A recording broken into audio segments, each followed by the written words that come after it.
Demand की है? मैंने जो म्यूनिसिपल कमिश्नर है हमारे अलीगढ़ के संतोष कुमार शर्मा जी, उनको, क्योंकि मैं यहाँ वार्ड नंबर 54 ऊपरकोट से रुकन बल्दिया मुंतखब हुआ हूँ और मैं उर्दू का शायर हूँ और उर्दू मेरा सब्जेक्ट रहा है, लिहाजा मैं ये चाहता हूँ कि मैं उर्दू में हलफ बर्दारी लूँ और ये मेरा बुनियादी हक है कि मैं अपनी ज़बान में हलफ लेना चाहता हूँ। किस तरह की डिमांड की है उसमें? मैंने किया है कि जो शपथ ग्रहण होना है नगर निगम में, जो भी महापौर और जो भी पार्षद चुनकर आए हैं, उसमें मेरे लिए उसका अलग से इंतजाम किया जाए ताकि मैं उर्दू में हलफ लूँ।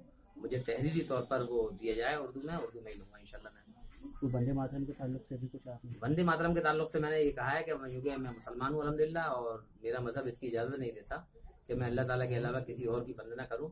अगर और कोई हमारे जो अक्सरियती तबके के लोग हैं वो उसको गाते हैं या पढ़ते हैं, मुझे उससे कोई एतराज नहीं है। ना मैं पढ़ता हूँ, ना मैं गाऊंगा, ना मैंने गाया। अगर ये उर्दू की प्रथा नहीं मानी जाती है तो उस सिलसिले में क्या? तो उर्दू की प्रथा नहीं मानी जाती है तो मुझे कोर्ट का दरवाजा खटखटाना पड़े। मुझे कानून जो कि उसकी इजाजत देता है, हर दर्मी हम नहीं चलने देंगे। हमें धरना प्रदर्शन एजिटेशन करना पड़े, अवाम हमारे साथ हैं।